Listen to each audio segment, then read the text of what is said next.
Alejandro y vamos a presentar el tema de hemorragia genital anormal y uterina disfuncional. Vale, como tal vamos a tener aquí los objetivos. El objetivo general sería resumir las principales características del sangrado uterino normal y pues ya en los objetivos específicos sería clasificar y explicar las principales causas del sangrado uterino normal, reconocer las manifestaciones clínicas asociadas al sangrado uterino normal y clarificar las medidas a realizar en pacientes con sangrado uterino anormal. Ahora vamos a continuar con un par de definiciones. Primero que nada tenemos la definición de sangrado uterino anormal. Esta va a ser una variación del ciclo menstrual normal y bueno, va a incluir cambios en la regularidad, frecuencia del ciclo o en dado caso de alteración o cantidad de flujo. Y también vamos a tener hemorragia uterina disfuncional. Esta va a ser una hemorragia anormal proveniente de la cavidad uterina en ausencia de lesión orgánica detectable.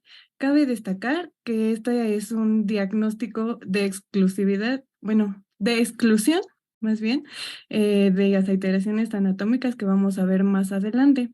Y de igual manera, la hemorragia se puede clasificar en agudo, que va a ser bueno, va a ser un sangrado abundante y esto va a ser en pacientes que no estén embarazadas y va a ser una cantidad suficiente que pueda necesitar o requerir de una intervención médica inmediata para evitar posibles complicaciones. Y también va a estar la crónica, en la cual va a ser sangrado uterino durante más de 6 meses y puede ser que haya una iteración en la duración, en el volumen o en la frecuencia. Siguiente, por favor. Otros términos que es importante que tengamos en mente son estos, que es de frecuencia. Como sabemos, cuando hay ausencia de menstruación, lo vamos a considerar amenorrea. En caso, la menstruación normal debería de ir de 24 a 38 días. En caso de que fuera menor, es decir, que sea más frecuente esta menstruación, se va a llamar priomenorrea, y en caso de que sean más prolongados estos periodos, se va a llamar opsomenorrea. En cuanto a la duración, eh, va a ser eh, normal de 4 a 8 días. En caso de que dure más de 8 días, va a ser prolongado y se va a llamar polimenorrea, y en caso de que sea menor de 3, se va a llamar oligomenorrea. Igual, en caso de irregularidad, vamos a decir que está normal cuando hay una variación de días menor a 9, o en otras bibliografías encontré que es de 7. Entonces, no sé si sea como un promedio, y irregular es que sea mayor de 10. Y bueno, ya por último hablamos del volumen, en el cual es normal de 5 a 80 eh, mililitros. En caso de que sea mayor a 80 mililitros, va a ser abundante y se va a llamar hipermenorrea. Y en caso de que sea menor de 5 mililitros, se va a llamar eh, hipomenorrea. De igual manera, tenemos otros 3 términos más, que son la menorragia, la cual va a ser una menstruación cíclica, prolongada y abundante, es decir, que puede ser mayor de 8 días o mayor de 80 mililitros. De igual manera está la metorragia, que va a ser un sangrado intermenstrual, y la hiperpolimenorrea, el cual va a ser un sangrado abundante y de larga duración. Siguiente, por favor. Ok, ya con los datos de la epidemiología, tenemos que va a ser una condición frecuente con alto impacto social y económico, teniéndose que es la segunda causa más importante de la consulta ginecológica, solo después de las infecciones cervicovaginales. Eh, Tienen en mente que va a estar presente del 9 al 14% de todas las mujeres en edad fértil. Esto teniendo en cuenta que tengan ciclos menstruales mayores a 80 mililitros, como ya lo mencionó mi compañera. Ahora, de este porcentaje de mujeres en edad fértil, se estima que el 50% va a tener entre 40 y 50 años, el 30% va a tener entre 20 y 39 años y el 20% va a tener entre 13 y 19 años.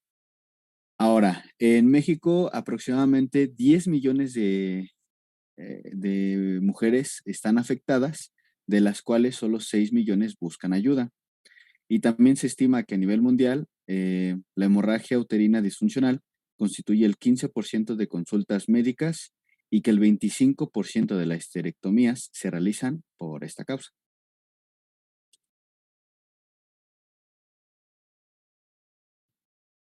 En cuanto a la etiología, la FIGO va, Eh, bueno, va a clasificar las causas con el acrónimo PALCOI, PALM para causas estructurales, como serían pólipos, adenomiosis, leiomas y malignidad, y las causas no estructurales, coagulopatía, disfunción ovulatoria, endometriosis, iatrogenia y causas no clasificadas. Siguiente, por favor. Comenzando con los pólipos, estas van a ser protusiones nodulares benignas de la superficie endometrial y, bueno, puede estar en glándulas, estroma y vasos sanguíneos. Bueno, su causa es desconocida, puede ser de origen multifactorial y en cuanto a su epidemiología va a ser una mayor incidencia entre los 40 a 50 años. El 80% de estos son asintomáticos y el 12.9% pueden llegar a ser malignos. En cuanto a los factores de riesgo, se encuentra edad mayor a 40 años, obesidad, que la paciente ya sea posmenopáusica, diabetes e hipertensión, terapia hormonal crónica y también el tamoxifeno. En cuanto al cuadro clínico, como ya mencioné, la mayor parte de estos van a ser asintomáticos, sin embargo, también pueden presentar un sangrado intermenstrual o poscoital, hipermenorrea, leucorrea y dolor pélvico o infertilidad. Siguiente, por favor. Continuando con la adenomiosis, va a ser la presencia de tejido glandular y estroma ectópico localizado exclusivamente en el miometrio. Su epidemiología va a ser de un 20 a un 30% de las pacientes en edad reproductiva y puede coexistir con leiomiomas y endometriosis. Sus factores de riesgo también incluyen multiparidad, tratamiento con tamoxifeno, mayores de 40 años y que hayan tenido cirugías uterinas previas, una menarca temprana o una menopausia tardía por más exposición a estrógenos. Y también tenemos la obesidad. En su cuadro clínico tenemos menorragia o metorragia, dispareunia, dismenorrea y dolor pélvico. Siguiente, por favor. Ahora continuando con los leiomiomas. Estos son tumores sólidos, benignos, monoclonales, derivados del miometrio. Bueno, estos son comunes durante la edad fértil, tienen una prevalencia de 5 y 65% y un 0.23% pueden llegar a malignidad, es decir, un sarcoma. Igual, entre los factores de riesgo, mayor a 35 años, síndrome de ovario poliquístico, diabetes mellitus, hipertensión, obesidad, antecedentes familiares de cáncer, una menarca precoz. El cuadro clínico normalmente es asintomático en un 50%. Sin embargo, también pueden presentar una hemorragia uterina normal crónica y excesiva, dolor pélvico, distensión abdominal, dispareunia y infertilidad. Y cabe destacar que, bueno, se puede clasificar en dos tipos estos leiomiomas. El tipo 1 es donde hay un estímulo estrogénico que va a estar presente y en el otro pues no va a estar presente. En el tipo 1 van a estar premenopáusicos o perimenopáusicos. De igual manera va a haber hiperplasia atópica y es indolente, mientras que el tipo 2 va a ser más agresivo. Siguiente, por favor.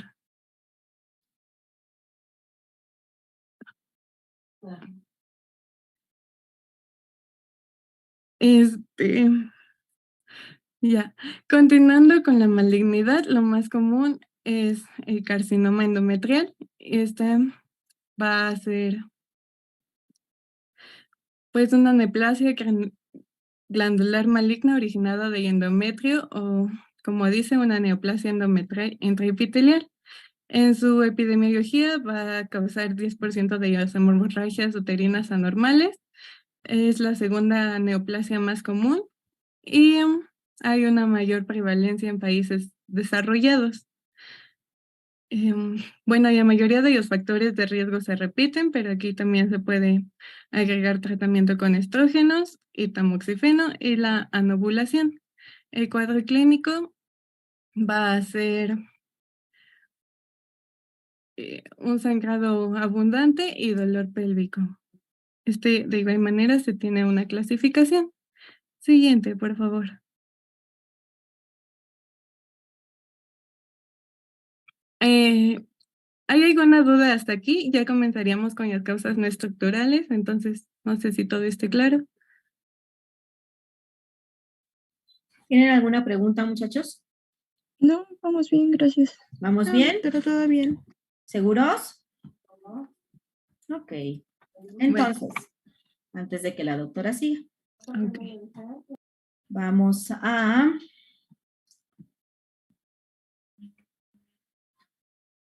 ver, doctora Yara. Por favor, Sote, dime la clasificación de las alteraciones menstruales por alteraciones en el ritmo.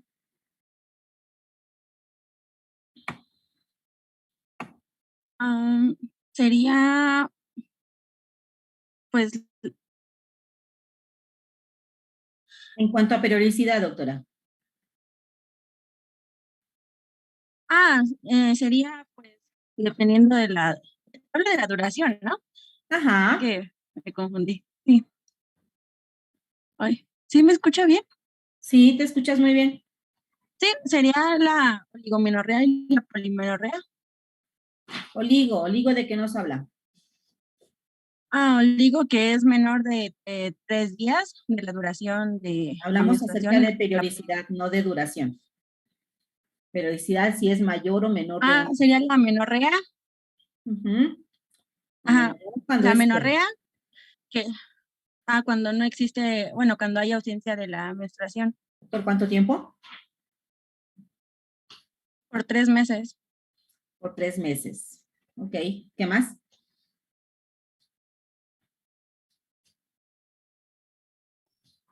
La plimenorrea, ¿La qué, perdón?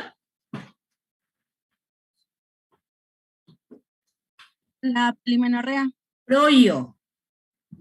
la proyomenorrea, perdón. Cuando hablamos más de. Porque amenorrea lo utilizamos como un dato o un signo de una paciente que está embarazada, ¿no? Entonces no puedo poner en una paciente que estoy buscando causas anatómicas de trastornos menstruales, no puedo poner el término de amenorrea, porque prácticamente me estaría refiriendo a una paciente que se encuentra embarazada. Y sí, con el término de proyomenorrea, hablamos de ciclos. De ciclos más cortos, que Más serían menores cortos. de 21 días. Y OPSO. Cuando ya duran más de 35 días. Ok. La libraste. Yair, en cuanto a duración. Dentro de la duración encontramos principalmente oligomenorrea, doctora, Oligo o o polimenorrea, polimenorrea. Oligo se refiere a a menos de 3 a 2 días. Y, Y ya poli es más de 7 días. ok, muy bien. Doctor Carlos Alberto Guerra García. Sí, doctora. En cuanto a en cuanto a cantidad. Bueno, podría ser la hipermenorrea. Ajá, hablamos de más de. Eh, Más de 80 mililitros. Ok, y. Y y la hipomenorrea, que sería pues menor a, era 10, creo que era menor a 5 mililitros. 5 mililitros, así es. Y entonces, si les dijéramos que esas definiciones, esos términos ya son obsoletos, ya no se utilizan, ¿qué vamos a usar?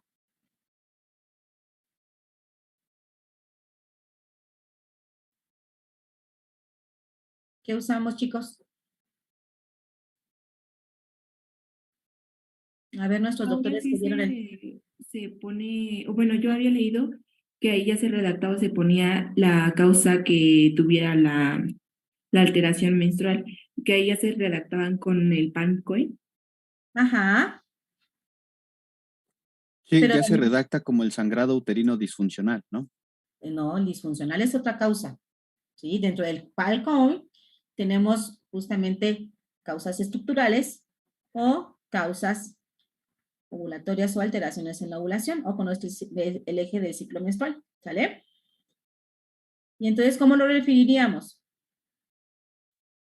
Pues sería como yo estaba comentando, de que es muy frecuente o de que es infrecuente. De igual manera estaba leyendo que se tiene que ser ya como más específico a la hora de estar yo redactando, o sea, prácticamente como te yo refiere y paciente, más o menos así ir yo escribiendo. Ok. Bueno. Y entonces, porque ya ahorita después de que terminen todas las causas,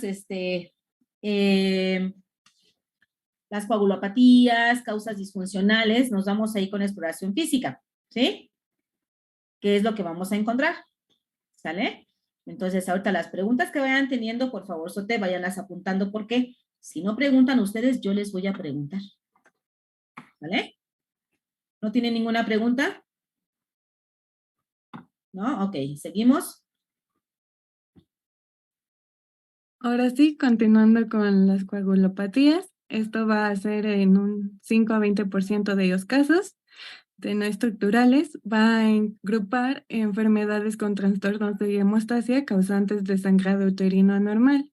Y bueno, se va a sospechar de esto en pacientes que tengan un sangrado uterino anormal, bueno, un sangrado anormal desde la menarquia y que presenten uno de los siguientes, como podría ser una hemorragia posparto, hemorragia posquirúrgica, un sangrado asociado con una extracción dentaria.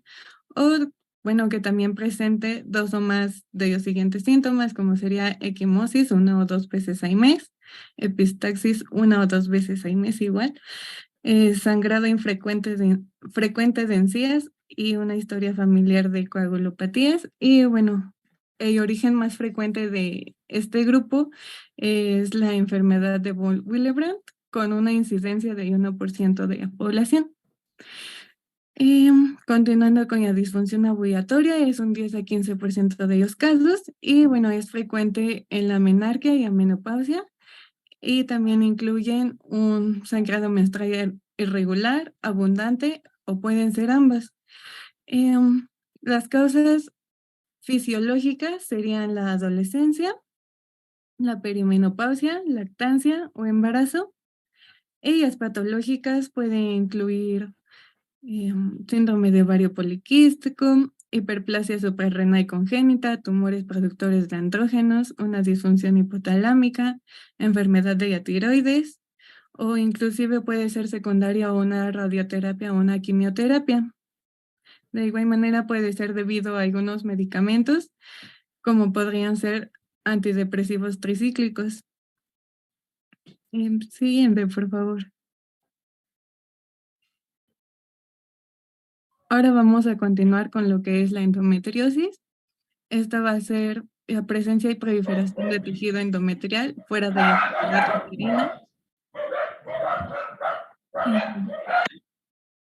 Ok. Y bueno, la epidemiología tiene una prevalencia de 7 y 10% y afecta al 35% de las mujeres infértiles en México.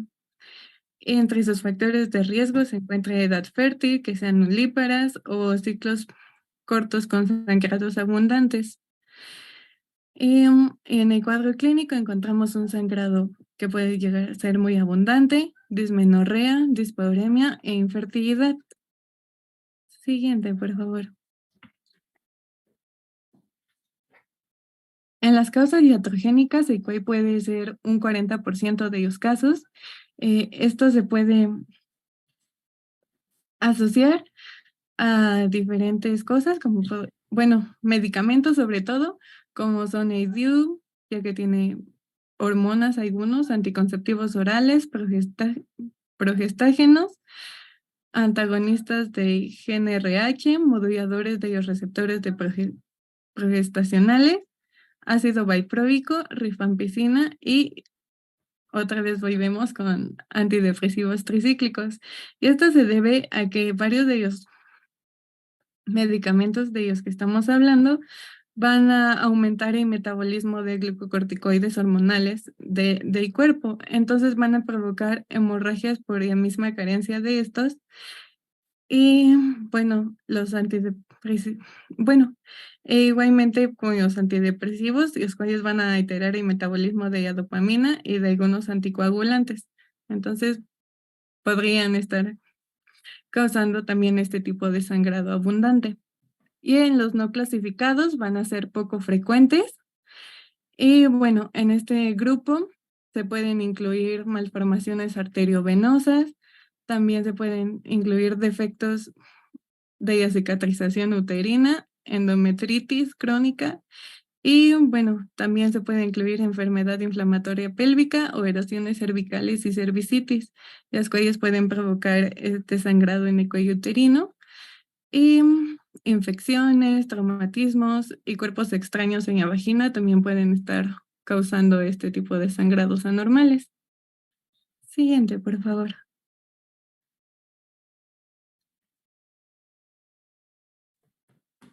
Bueno, ya pasando al diagnóstico, vamos a iniciar con lo que es la historia clínica.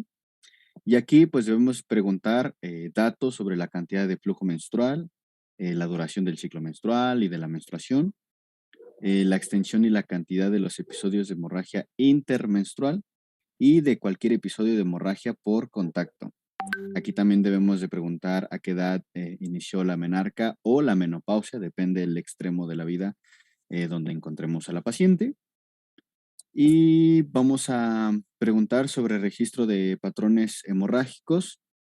También es importante preguntar sobre algún tratamiento que esté llevando. Ya lo dijo la compañera, hay algunos medicamentos como ¿mande?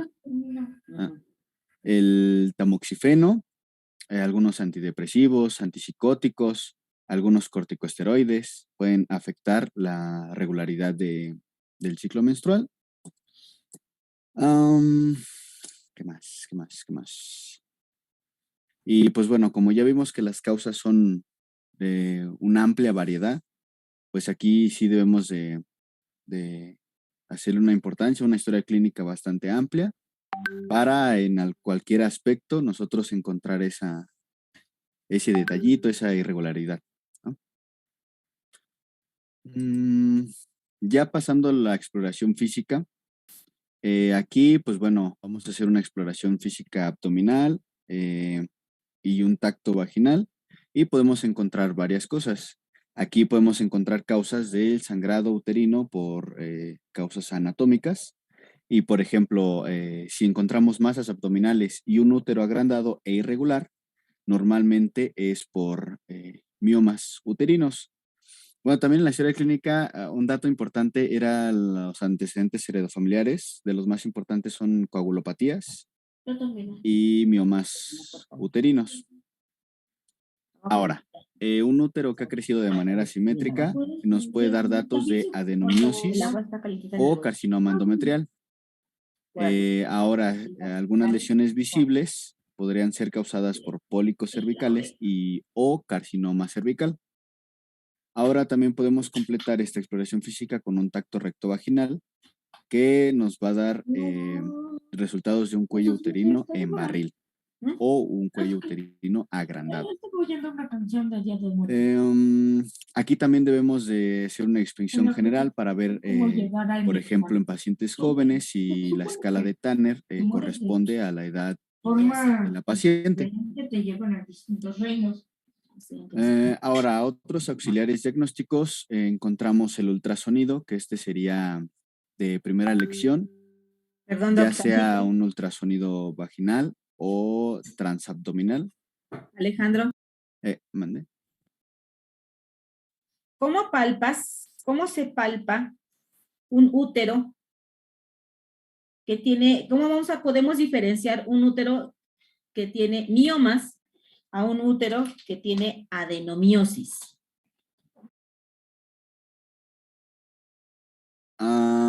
Bueno, hacer el tacto vaginal sería nuestra mano dominante en el canal vaginal y nuestra mano no dominante en el área pélvica de la paciente. Ahora, bueno, yo no los he sentido, pero la bibliografía dice que los miomas van a ser como pequeños bultos, pequeñas masas, y la adenomiosis va a ser un útero agrandado de tamaño. Bueno, teóricamente sería así. ¿Qué consistencia tendría? Dura. ¿Cuál de los dos? Sería más duro los miomas. ¿Y el de adenomiosis? Pues sí sería duro, pero no tanto. Es que Tienen que poderlo buscar y sí lo refieren en la bibliografía. Un útero miomatoso, porque los dos pueden estar grandes y la paciente puede tener de las dos cosas. Generalmente un útero miomatoso, por miomas, está una consistencia más firme y un útero que está por una adenomiosis es una consistencia blanda. Sí se palpa la diferencia. Lógicamente, ustedes tienen que solicitar permiso a sus médicos para que les dejen hacer tactos vaginales, ¿sale? Eso es lo que les hace falta a ustedes, muchísima práctica. Entonces, esa es la diferencia en la consistencia, ¿sí? Todo lo demás lo podemos describir perfectamente bien, pero la diferencia es justamente en esa, la consistencia. Uno es duro o consistencia firme y el otro es una consistencia más blanda, ¿sí? Como si fuera aulado, como cuando estamos palpando, no lo sé, una capa gruesa de foamy, así, más o menos se palpa. Lógicamente en la paciente igual que está delgada, pero son las consistencias y es muy importante que lo sepamos. ¿Sale? sí. Seguimos. Ok. Entonces, en los auxiliares diagnósticos, el estudio de primera elección sería el ultrasonido porque no es tan invasivo.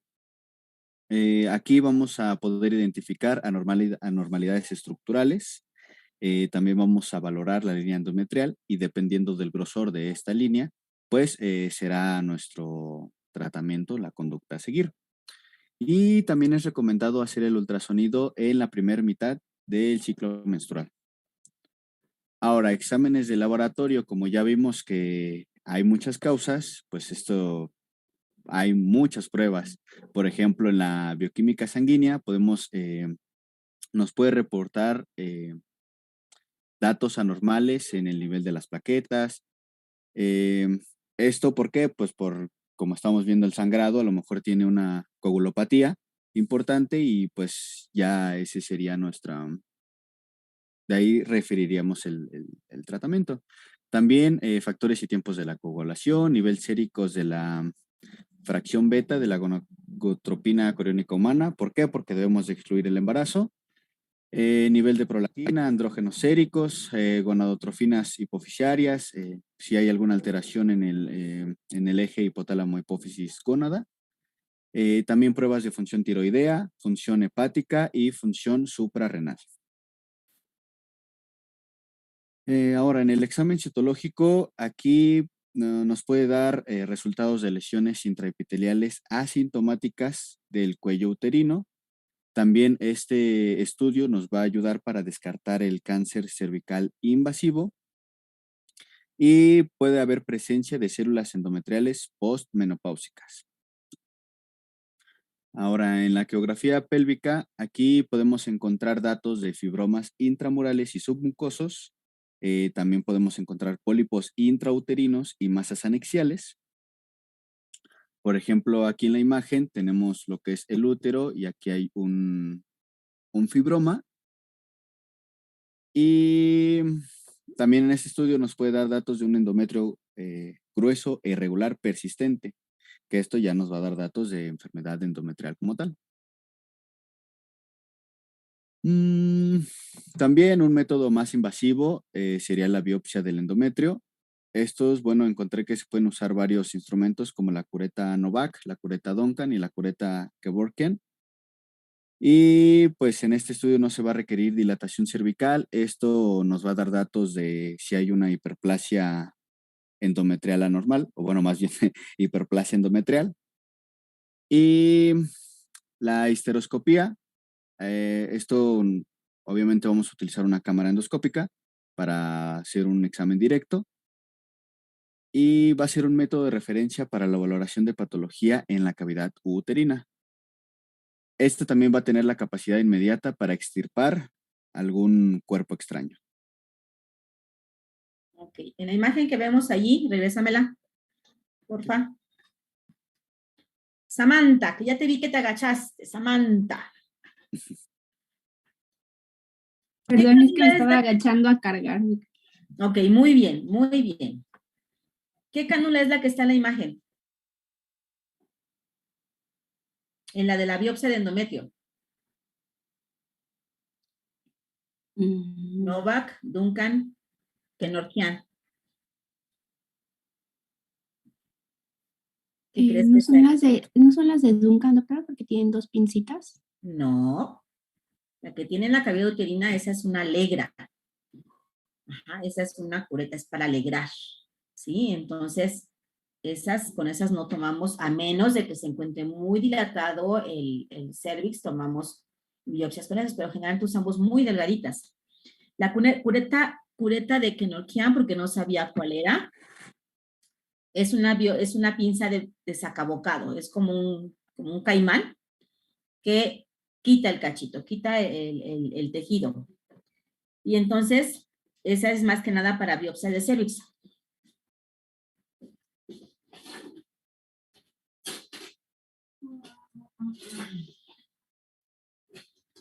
Aquí sigo, chicos.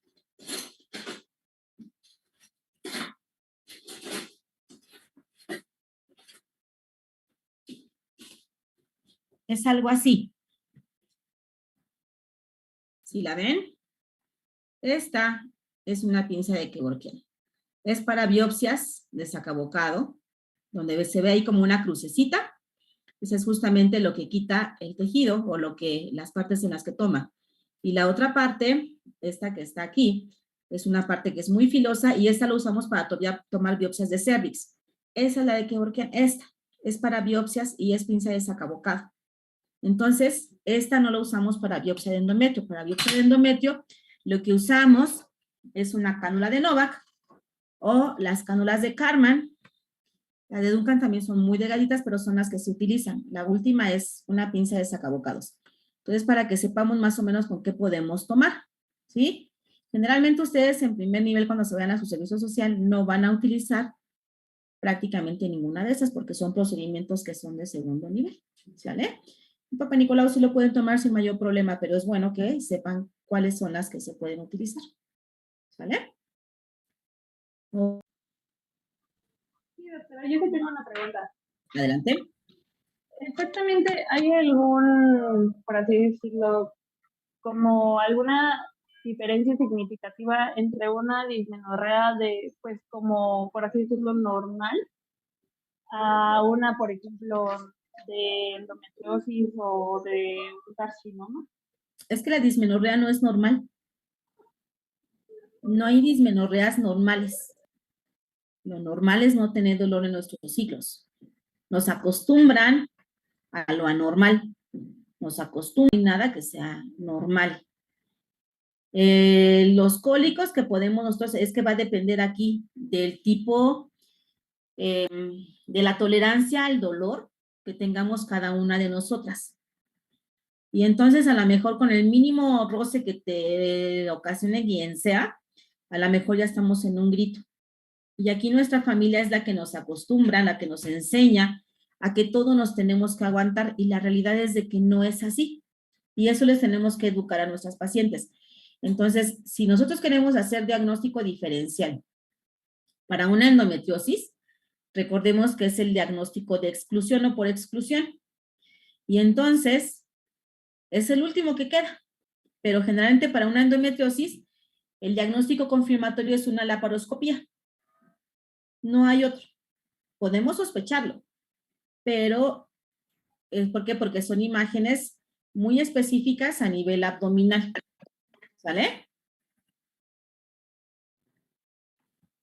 No sé si sí quedó la respuesta o no quedó. Sí, doctora. Entonces, por ejemplo, en el caso de que cualquier mujer, por así decirlo, presente de dismenorrea, sí tendremos que hacer como pues, estudios de imagen y todo esto para pues, descartar alguna patología, o sí puede ser en cierto caso como relativamente normal.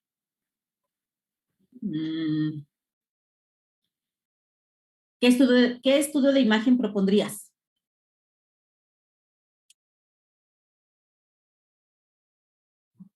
Pues a lo mejor una cistoscopía, ¿Una qué, perdón? O cistoscopía. ¿Una cistoscopía? Ajá. ¿Piensas ver algo en vejiga? Sí, ¿podría ser un ultrasonido de primera línea, doctora, para observar las estructuras? Podríamos ver por ultrasonido, lógicamente, dimensiones del útero. Si se encuentra, lógicamente podemos descartar el que la paciente tuviera alguna alteración como lo fueran miomas, que son los más, más frecuentemente que se encuentran.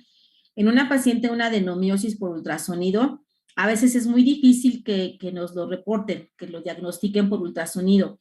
No es tan sencillo. El diagnóstico, como les repito, de endometriosis es un diagnóstico por exclusión. Es el último que queda. Es el último en el que voy a pensar vaya, el último que tengo que descartar sin que deje de pensar en todos los demás. No hay como tal un estudio que te diga que efectivamente tienes endometriosis. Me choca que la cámara se vea así. Voy a apagar mi cámara. Yo sé que hay muchos que estamos con el problema de la cámara. No tengo problema si apagan sus cámaras, si está lampareando o está así parpadeando, no tengo problema. Pero porfa, no sé, les puedo preguntar en cualquier momento.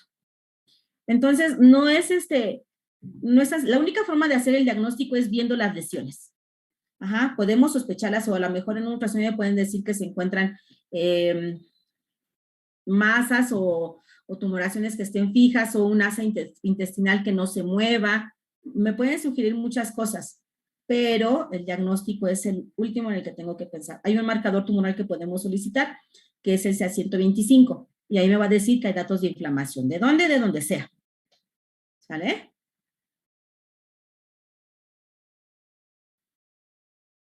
¿Sí quedó, Lucero? Sí, doctora, gracias. Por nada. ¿Alguna otra pregunta? ¿No? Ok, sigamos. Ok, pues bueno, ya seguiríamos con el tratamiento, y de primera elección sería el tratamiento no hormonal. Aquí, bueno, va a haber tratamiento no hormonal, el tratamiento hormonal y el decisivo, que sería el quirúrgico. En este, que es no hormonal, es de primera elección, y los medicamentos que usaríamos serían los antiinflamatorios no esteroideos y procoagulantes, como lo es el ibuprofeno, el naproxeno sódico y el ácido mefenámico.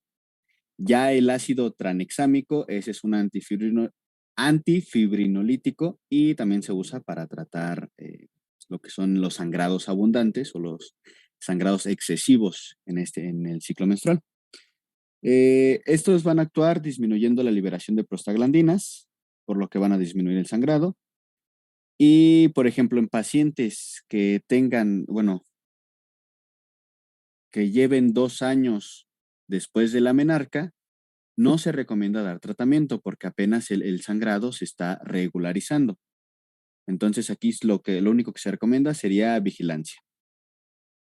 Y estos medicamentos, si no se nota una mejoría después de 3 ciclos menstruales, se recomienda suspender y pasar a otro tipo de tratamientos, que serían los ya hormonales. Ahora, aquí hay varias opciones. Una sería el dispositivo intrauterino con levonorgestrel. Este va a ser efectivo a largo plazo y sobre todo se va a recomendar en aquellas mujeres que quieran conservar la fertilidad. Va a tener una duración aproximadamente 5 años, dependiendo las marcas comerciales. Sus ventajas es de que tiene un menor costo y menores complicaciones que la histerectomía, que ya es un procedimiento pues, decisivo, ¿no? Los anticonceptivos orales, estos van a inducir orden, disminuyen el riesgo de hiperplasia y regulan el sangrado excesivo. Uno de los más comunes es el etinilestradiol con un progestágeno. La manera de tomarlos van a ser 21 días seguidos con 7 días de descanso. Si pueden ver la imagen, hay varias, también dependiendo de la marca, pero hay varias tabletas que las dividen así por color. Hay unas que son como cajitas que las van dividiendo por días para que no se confundan y para que no se lleguen a saltar una. Eso sí, recomiendan que en primera se tiene que tomar diario. Y en segunda, se recomienda que sea a la misma hora, lo más cercano, ¿no? Para que pues tengan un mejor funcionamiento. Ahora, aquí los progestágenos, estos van a reducir la hemorragia uterina por causas ovulatorias. El que más se usa es la progesterona natural micronizada oral, ya sea de 200 a 300 miligramos por día. También otra alternativa sería la medroxiprogesterona. Aquí se va a tomar 10 miligramos diariamente de 10 a 14 días por mes. Eso sí, el orden no sé si son 10 a 14 días seguidos o son salteados, eso sí no lo encontré, pero serían esas las indicaciones. Otros medicamentos serían los análogos de la GnRH y estos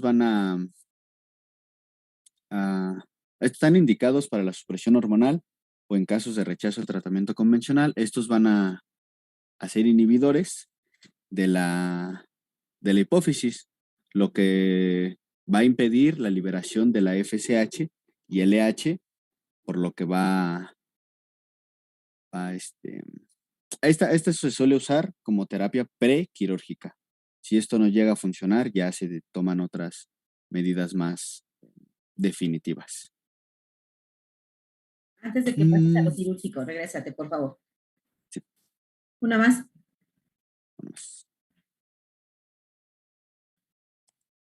Una más. Aquí. Ahí. ¿Qué es lo que vamos a dar, muchachos? Tenemos a una paciente, el doctor me comenta ahí, nos pone que después de 2 años de que la paciente inicia con una menarca, no podemos dar tratamiento. No debemos de preferencia dar tratamiento para una paciente que se encuentra con alteraciones en los sangrados. En este tipo de pacientes, ¿qué alteraciones me pienso encontrar?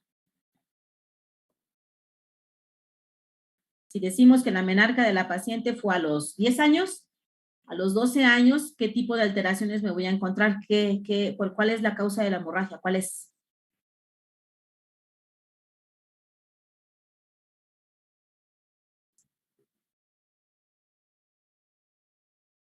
No me contesten todos a la vez, por favor. De a uno por uno. En pacientes jóvenes, ¿cuál es la principal causa?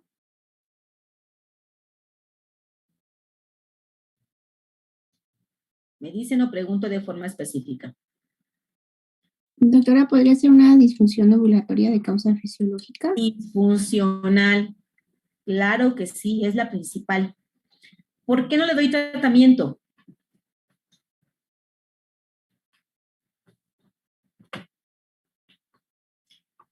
¿Por qué no le doy los ovarios siguen madurando? Sí, se dice que puede existir una madurez a nivel del eje hipotálamo hipófisis ovario hasta alrededor de los 18, 19 años, y por lo tanto, entonces, tengo que permitir que mi paciente esté con sangrados durante todo ese tiempo, porque de repente tenemos niñas hospitalizadas en pediatría por un síndrome anémico, por un sangrado disfuncional. Y entonces, ¿dejo que siga sangrando? O se las cambio. Una paciente que inicia con su vida sexual a los 11 años, que ya tuvo un hijo a los 12 años, por el motivo que sea, ¿le puedo ofertar anticoncepción? Tiene 2 años que inició con su menarca.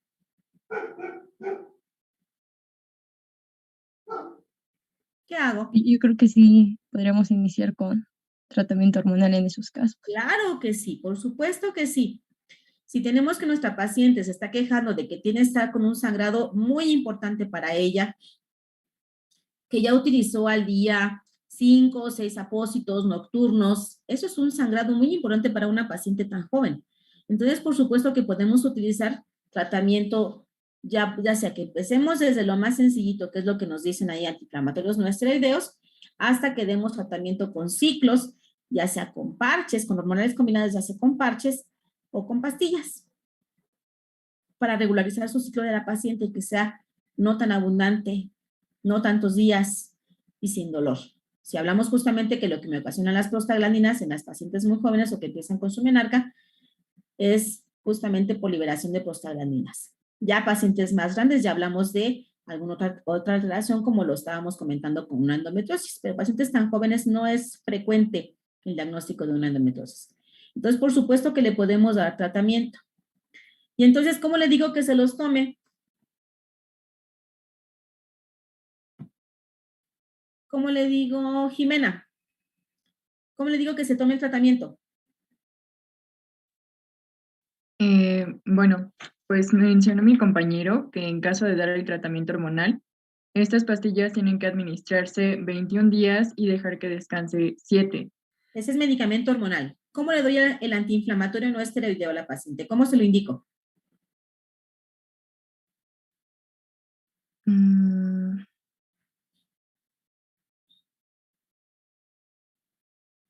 ¿Cómo se lo doy? Le voy a dar a la paciente diclofenaco o el ácido mefanémico. ¿Cómo se lo indico?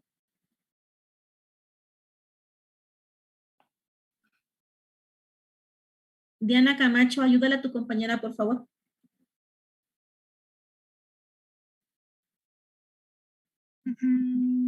Pues es que no sé si sería como...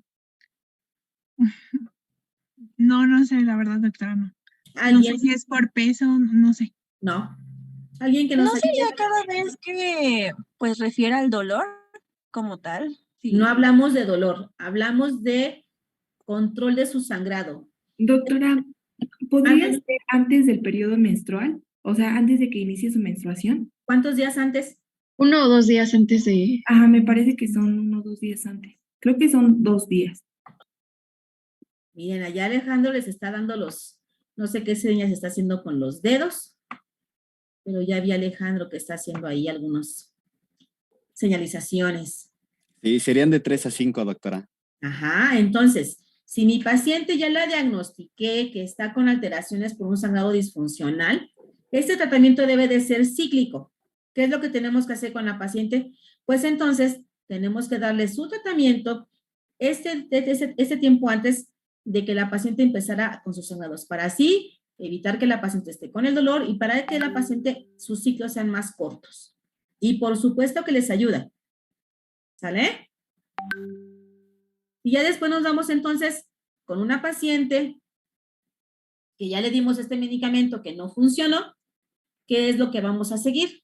Entonces ahora sí le podemos dar a la paciente medicamento hormonal combinado. Siempre combinado, por favor, Sote. Y entonces, a ver, de todas las que estamos aquí, ¿a quién le gusta sangrar más de 3 días? A mí no. Ya vi que todas me dijeron que no, y estoy completamente de acuerdo. Entonces hay cajas con 21/7 o cajas con 24/4. ¿Qué quiere decir? Que el día de que voy a estar sin medicamento hormonal va a ser muchísimo más poquito, menos días, y por lo tanto la cantidad de sangrado, la duración, se disminuye de forma muy importante. ¿Sí? ¿Y qué día vamos a empezar? Porque luego les preguntamos y luego no sabemos. Doctora, empiezo por las de un solo color, que son muchas, o son 21 o son 24, o por las que son 7 o 4. ¿Y cuándo empiezo?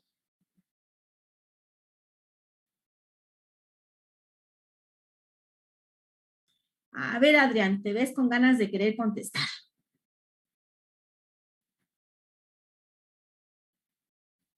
Pues creo que se inician con las de color, ¿no? Y sería el siguiente día.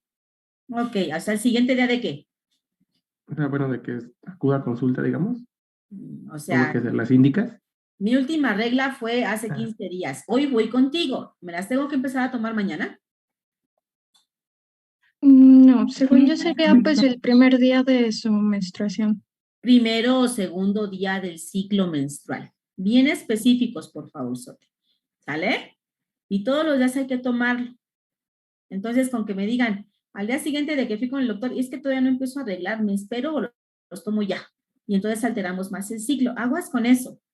Pasa a la siguiente, por favor, Alejandro. Doctora. Mándeme. Bueno, yo había tenido en cuenta de que, por ejemplo, lo ideal es que se inicie ese tratamiento pues el primer día de la menstruación, pero era importante que pues si la paciente pues no presenta ciclos regulares o igual no le baja la regla, marcar como una fecha para iniciar el tratamiento y que con el mismo tratamiento se pueda presentar la menstruación.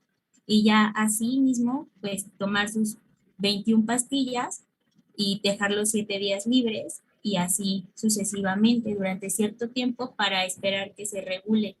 Así es. La menstruación. Cuando tenemos pacientes con oxomenorrea, sí. ¿Sale?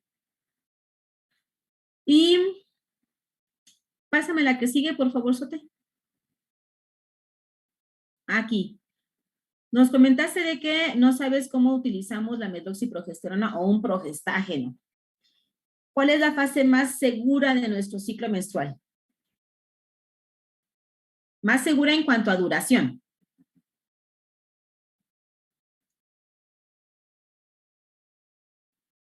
¿Cuál es? La fase folicular. La fase folicular es la fase estrogénica.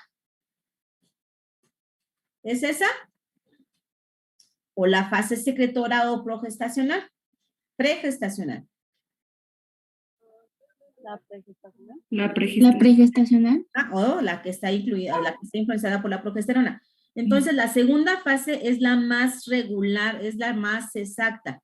Y entonces, ¿qué es lo que le voy a decir a mi paciente? Si mi paciente tiene deficiencia de progesterona y que sea por eso que tiene alteraciones en su sangrado, entonces vamos a contar el ciclo, empezando el ciclo, al día número 14, damos únicamente 10 días con progesterona o empezamos el día número 10 con la progesterona y que complete ya sean 10 empezando el día 14 o 14 empezando el día 10. Y de esta forma completamos las dos fases, estrógeno, progesterona. ¿Sí me explico? ¿Sí quedó bien? Sí, doctora, gracias. ¿Seguros? ¿Sí quedó, Jimena? ¿Me podría volver a repetir eso, doctora, por favor? Sí, es que sí, estoy viendo que no, como que te quedó así, como que no le entendí, doctora. Por ejemplo, hoy es mi última menstruación, hoy es mi fecha de última regla, o sea que hoy estoy empezando a sangrar. Si tú detectaste que la fase progestacional en mi ciclo no es adecuada porque a lo mejor no estoy ovulando, ¿cómo te das cuenta si estoy ovulando o no?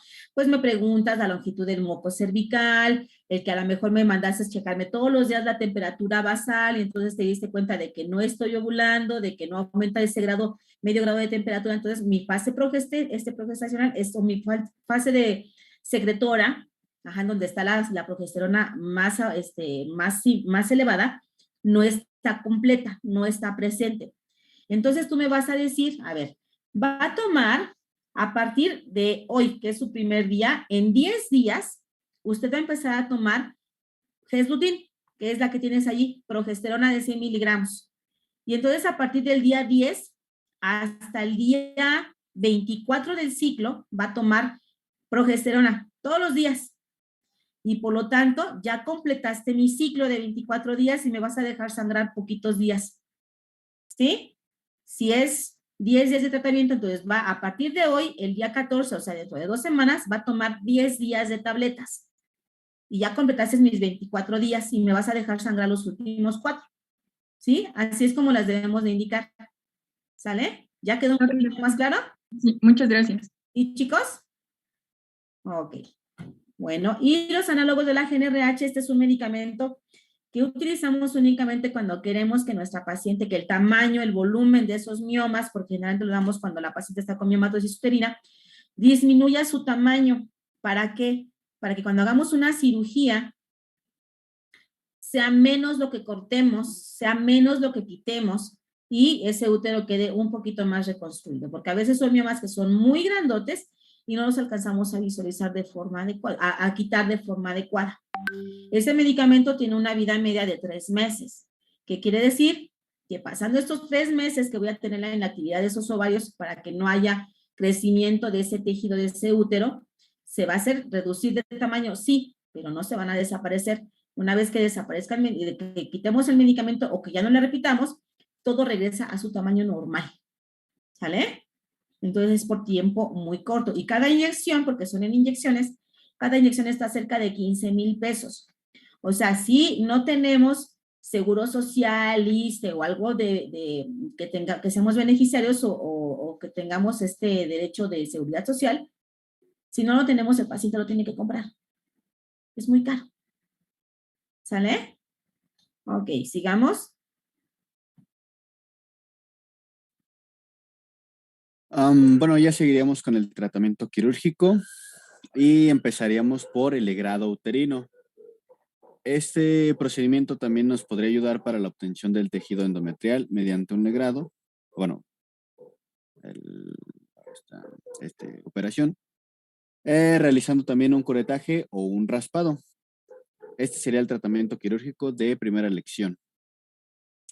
Este también puede tener fines hemostásicos y, como ya les dije, obtención de muestra o la biopsia.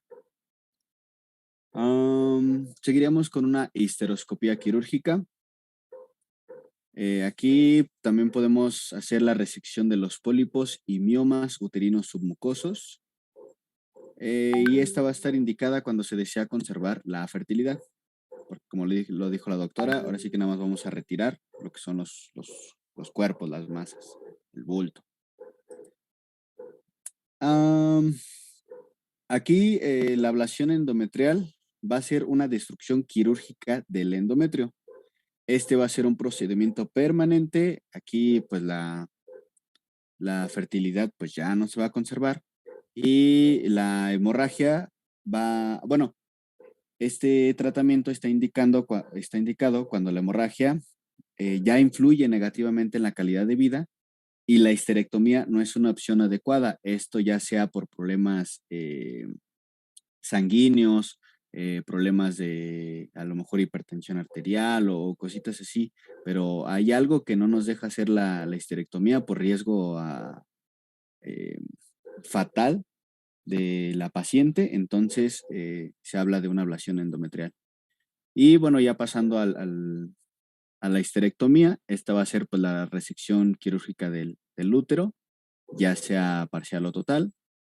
Y pacientes que no desean fertilidad, se les va a sugerir este procedimiento y bueno, podrá efectuarse por vía vaginal, laparoscópica o abdominal. ¿Hasta aquí alguna duda?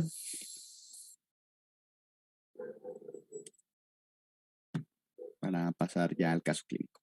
Espérame tantito. Sí. Una paciente que tiene una discapacidad intelectual. A esa paciente puede llegar la familiar, tutora, cuidadora, mamá, abuela, quien esté encargada de esta paciente. Y me puede pedir que le quite su útero. ¿Lo podemos hacer?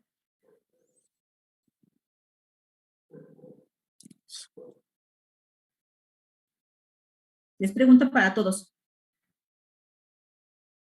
¿No? Creo que sí se puede hacer, pero se necesita muchísimo papeleo para ello, de que se necesita aprobación psicológica, bueno, hacer una valoración psicológica por ¿A parte quién? de los médicos, ¿A quién hacemos la valoración psicológica?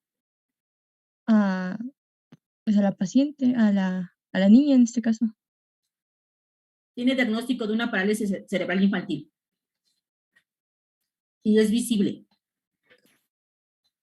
¿A ella le hago una valoración psicológica? No, creo que ya no sería muy... Se complicaría ahí. ¿A quién sí se la tengo que hacer? A los familiares que la llevan. Familiar. A la familiar responsable de ella. ¿Y con qué diagnóstico la metería? ¿Quién está de acuerdo en meterla? En hacerle la histerectomía. Yo soy una de ellas. ¿Se vale decir no sé, doctora? Yo creo que yo también estaría de acuerdo en realizarse. ¿Le suena el término de higiene menstrual?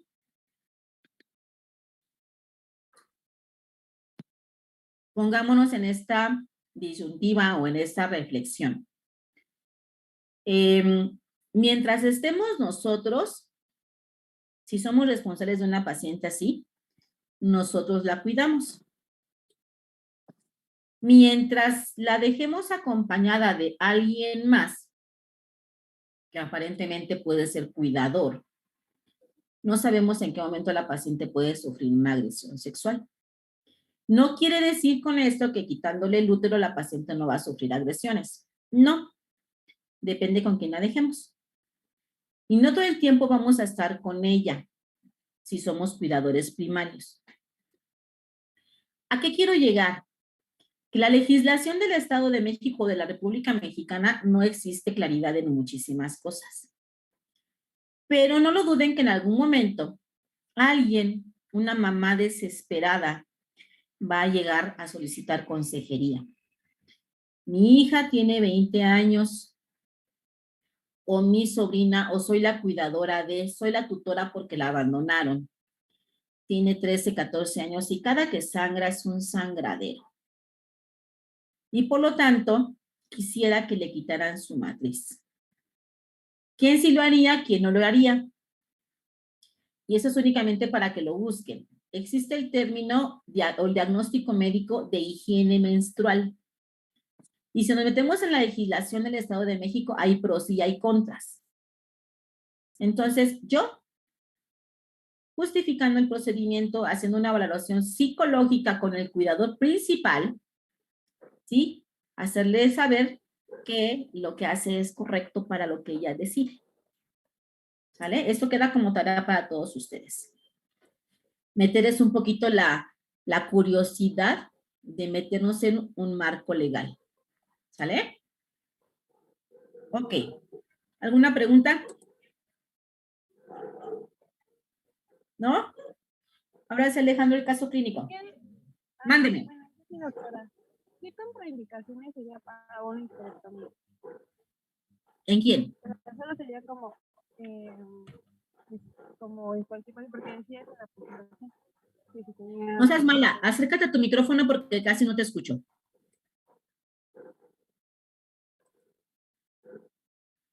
¿Quién me preguntó? Lucero.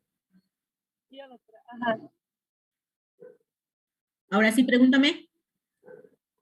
A ver, que decía en la presentación que se realizaba cuando, o sea, no me acuerdo exactamente qué parte del tratamiento quirúrgico decía que se realizaba cuando existía como contraindicaciones de la histerectomía.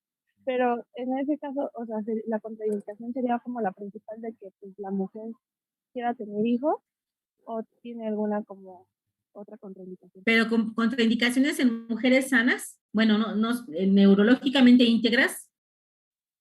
Ajá. Ok. Contraindicaciones, pues que la paciente tenga un riesgo quirúrgico muy alto. Ya hablamos acerca de pacientes que tienen alteraciones o que tienen cardiopatías o tienen comorbilidad. algo que pone en riesgo su vida si se le somete a un procedimiento quirúrgico. Si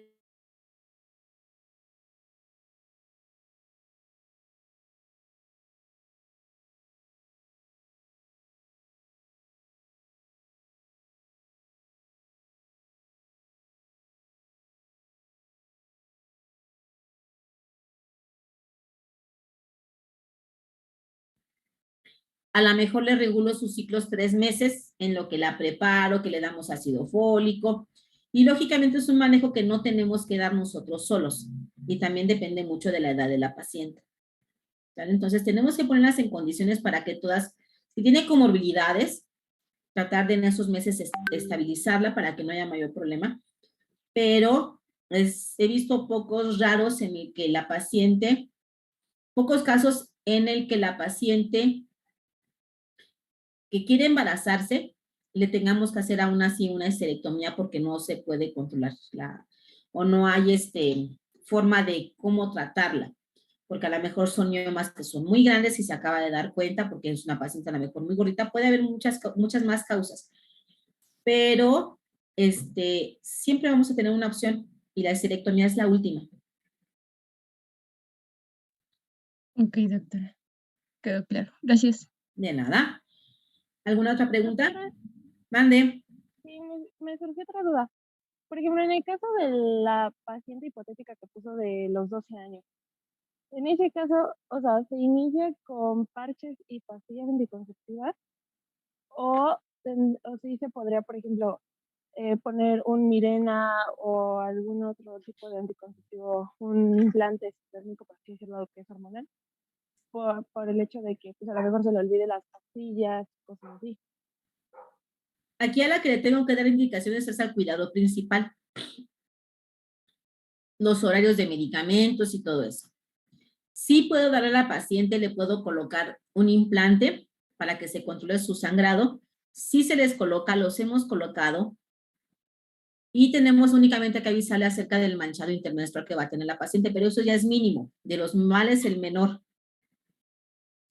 Si la paciente o la familiar me solicita el que ella quiere prevenir, que es muy incómodo, que es que la situación que tiene en casa no es muy agradable para el cuidador principal, entonces le podemos sugerir podemos quitar un útero, no únicamente para el hecho de que no se embarace, sino que está bien legislado y está nada más es cuestión de que en el hospital se acepte la cirugía. ¿Qué necesitamos para ese tipo de pacientes, por ejemplo?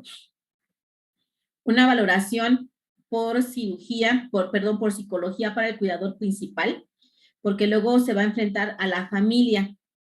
¿Por qué lo hiciste? ¿Por qué lo solicitaste? Que a lo mejor ella en algún momento se va a querer embarazar. Perdón.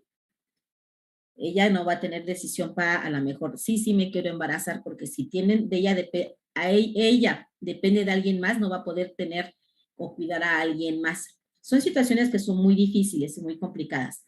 Y lógicamente que tengamos en el hospital personal que quiera hacer las cirugías. ¿Sale? Entonces, pero el término de higiene menstrual está perfectamente bien indicado. ¿Sí?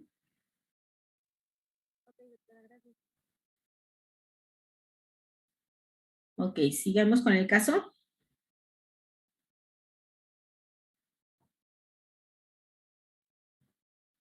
¿Alguien me quiere ayudar a leerlo, por favor? Yo lo leo.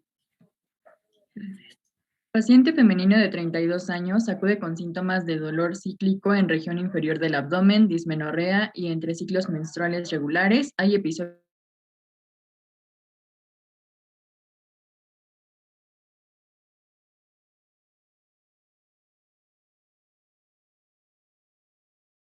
de 2 años y ya no es posible controlarlo de forma adecuada con AINES. Presenta incapacidad para concebir después del último año de coito sin protección. Su pareja se realizó estudio de semen y el resultado fue normal. Con los datos de esta paciente, ¿cuál creen que sea su diagnóstico presuntivo? ¿Paola?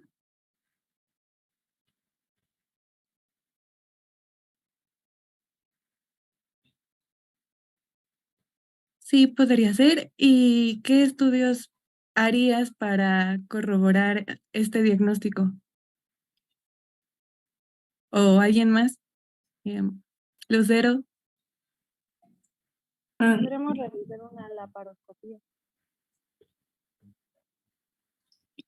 Pues, ¿puedo comentar algo? Sí, adelante. Tal vez sí puede hacer una endometriosis, pero también se podría hacer un diagnóstico diferencial con la adenomiosis, ¿no? Porque como había dicho la doctora, es un poco difícil como poder dar con el diagnóstico o lo que se piensa primero son en otras causas y hasta el último con la endometriosis. Entonces, pues podríamos igual hacer otro diagnóstico diferencial y el estudio que podríamos corroborar, yo creo que para hacer un diagnóstico diferencial podría ser en primer lugar un ultrasonido. Ok, sí, muchas gracias. Siguiente, por favor, Ale. En este caso, la paciente se realizó una ecografía y una tomografía pélvica. En esta se reportaron un útero en anteflexión de un tamaño normal y la presencia de 2 masas de tejido blando de 1 centímetro aproximadamente. Esto en ovario izquierdo y trompa uterina derecha. De igual manera, se decidió realizar una biopsia en la cual se notificó presencia de tejido endometrial. ¿Podrían decirme cuál es su diagnóstico definitivo?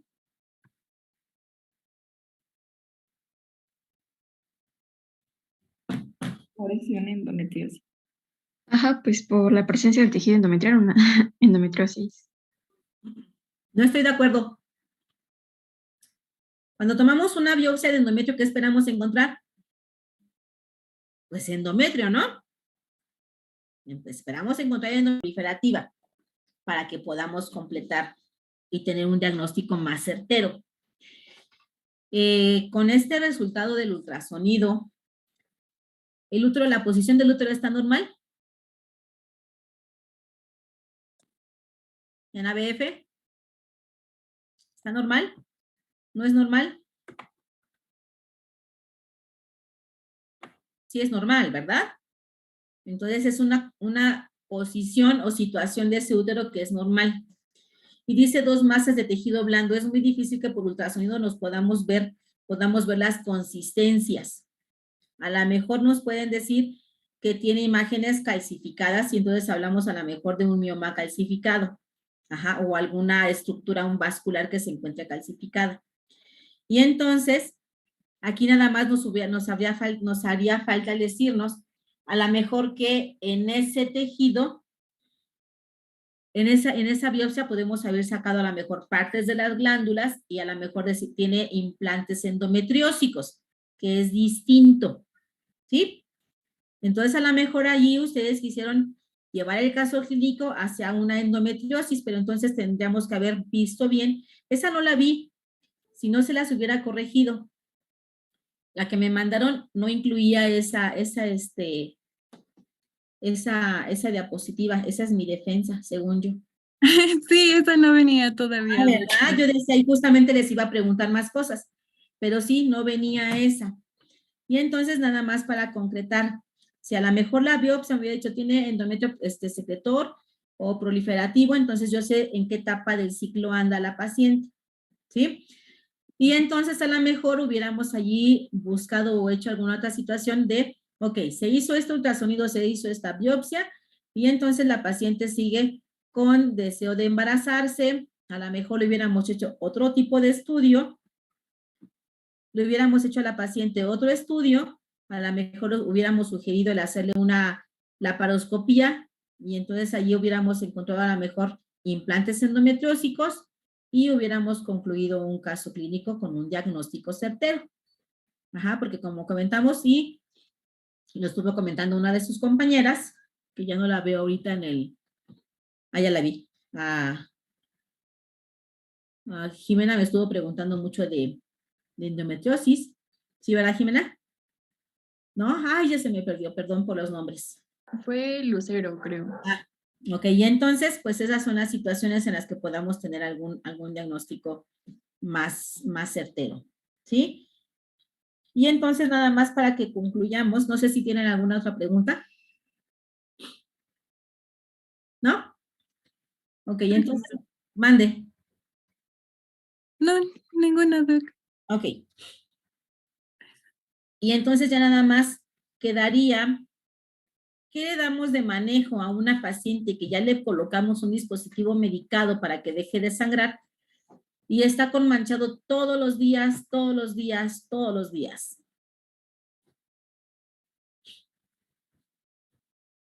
¿Qué le damos?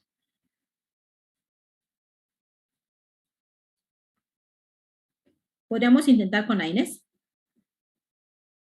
Sí, muy bien, podemos intentar con AINES.